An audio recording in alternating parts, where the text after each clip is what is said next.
Isaiah 40, 28-31. Do you not know? Have you not heard? The Lord is the everlasting God, the creator of the ends of the earth. He will not grow tired or weary. His understanding no one can fathom. He gives strength to the weary, and he increases the power of the weak. Even youth grow tired and weary, and the young men stumble and fall. But those whose hope is in the Lord will renew their strength. They will soar on wings like eagles. They will run and not grow weary, and they will walk and not faint. Welcome to Debbie Devries Ministries.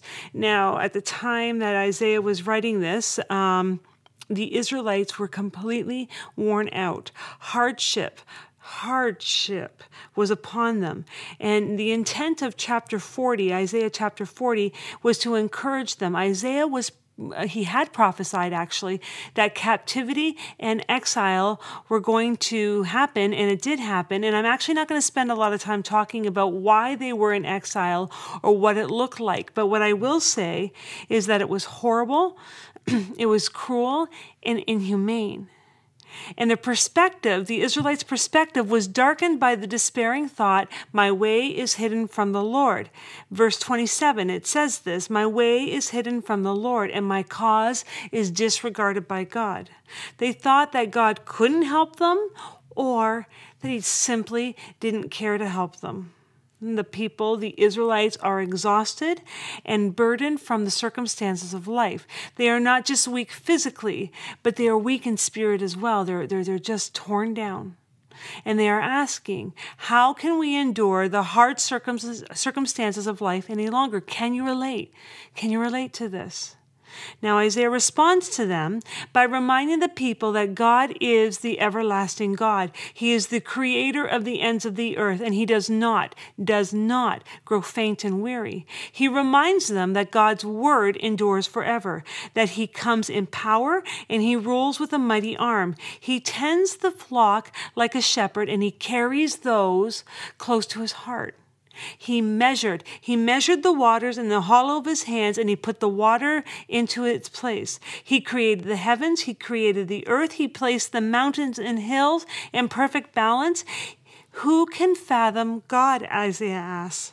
He rules over all nations. He formed the earth, and he still sits enthroned above the earth. Look up, says Isaiah. God created all that you see, and he brings out the starry hosts one by one, and he calls them each by name. Now, we may grow faint and weary, but Isaiah reminds us God does not. He does not grow faint or weary.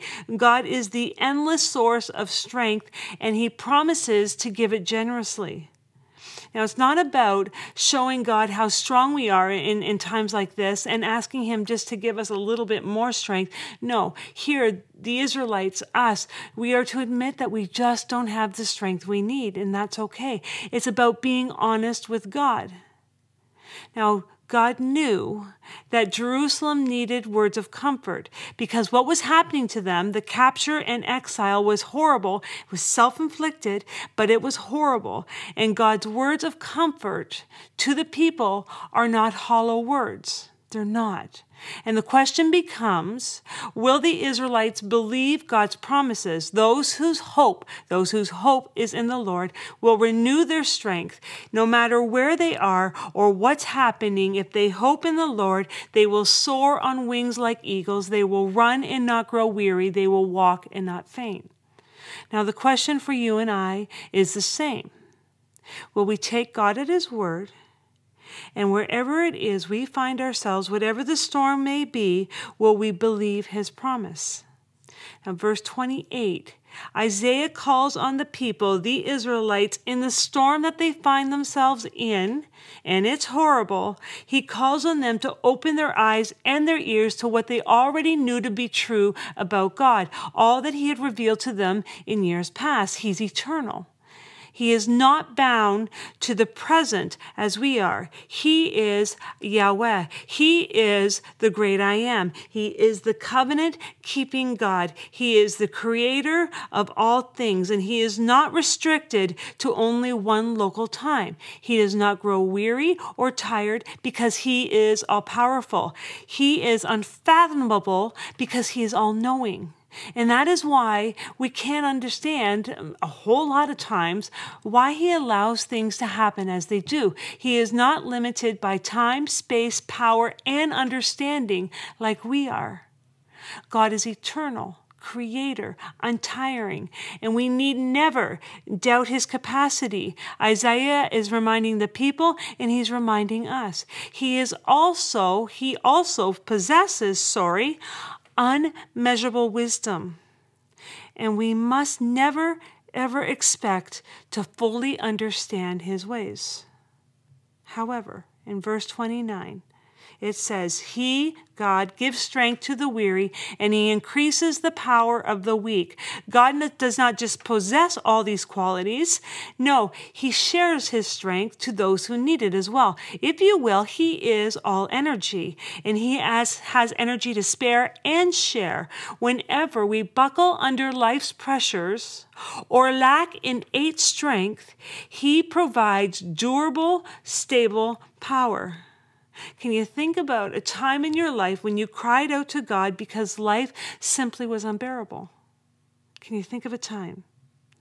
Now, in verse 30 and 31, circumstances may overcome even the strongest young people in their prime, either through lack of inner resources or because of the hardness of life. But those who continually rest, trust in, and wait for God will receive, renew, and different divine strength. Now, it's interesting to note that the Hebrew word, or actually the Hebrew verb that was translated, they will renew their strength, so that's what the English language put in, suggests an exchange of strength, our inadequate strength for his abundant strength.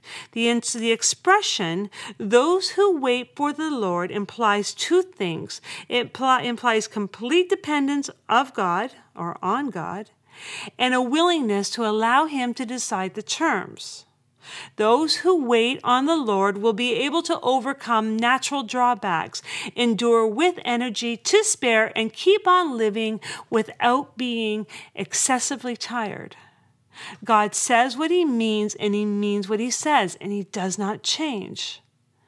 Therefore, that means that you and I can trust God and that we are to wait expectantly. Let me read it again. Verse 31. They whose hope in the Lord will soar on wings like eagles.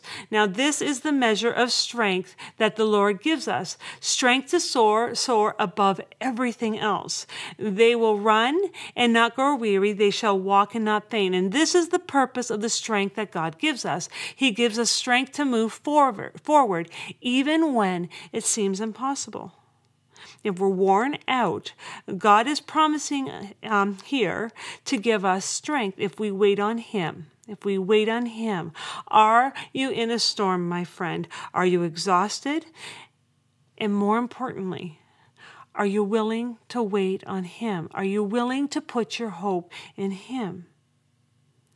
Even though a storm is raging around you. Now, I'm going to read it one more time. Those who hope in the Lord will renew their strength. They will soar on wings like eagles. Now, I did just a little bit of research on eagles and storms, just a little bit. And it didn't take long at all to see that while other birds run from weather and seek to find shelter from storms, the eagle actually actively engages the storm winds, which means the eagle uses the storm winds to soar above the storm clouds. Instead of seeking shelter, the eagle uses the turbulence to push itself higher, to go above the clouds, above the rain, and above the wind. And once the eagle is above the storm, the eagle is clear of rough winds and its flight becomes smoother with less effort, even though even though the storm is still there. But you see, the eagle soars above it. Now, what does this look like? With permission, I'm going to share what I have witnessed in a very dear friend of mine. Now, this friend came into my life approximately 22 years ago, and I'm telling you what a gift she has been. Now, my children, who were 3 and 5 when we met, my children and I had the privilege of spending hours together at a poolside. We would eat pizza, eat chips, ice cream, and drink root beer. Very healthy. Very healthy. We'd also exercise together, so that's healthy, but we'd exercise together for years, and we had fun. We did lunch together. We did weekends away together. We did life together. But I think what we both cherish the absolute most about our friendship to this day still, 22 years later, is that we shared our faith journey. We share our faith journey with each other. I love this woman with all of my heart. She's such a gift.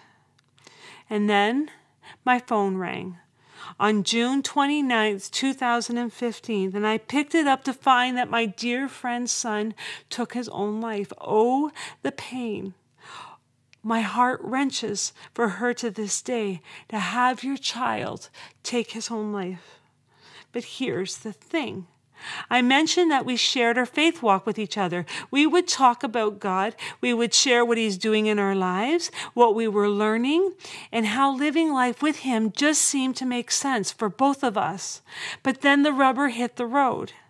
He gives strength to the weary, and He increases the power of the weak. Even youth grow tired and weary, and young men stumble and fall. But those whose hope in the Lord will renew their strength. They will soar on wings like eagles. They will run and not grow weary. They will walk and not faint. For the last 6 years, I have watched this very truth being lived out and through my friend. The promise that God gave being fulfilled in my friend, who probably hit one of the hardest storms a mother can hit when it comes to her child. I watched this storm rage, and yet I am still watching a woman who loves God, whose hope is in God, and a woman who tells me she does not need to understand everything, but she says strongly she will trust God. I watched God faithfully giving her strength to be like an eagle and soar above the clouds. She soared above the wind and above the rain, and I have witnessed her running, not growing weary, and walking through life and not being faint, which she 100% attributes to God's faithfulness. She put her money where her mouth was, so to speak. All the words that we shared for years before 2015, she meant. And when life got unbearable, and it got unbearable, she knew where to put her hope. The storm didn't stop. Her son is still gone. But her heart still broken. But she could soar above it. She is surviving it, and she is not completely destroyed by the horrible, gut-wrenching storm that hit her home and her mother's heart. I wish you could meet her, especially if you are in a storm yourself right now.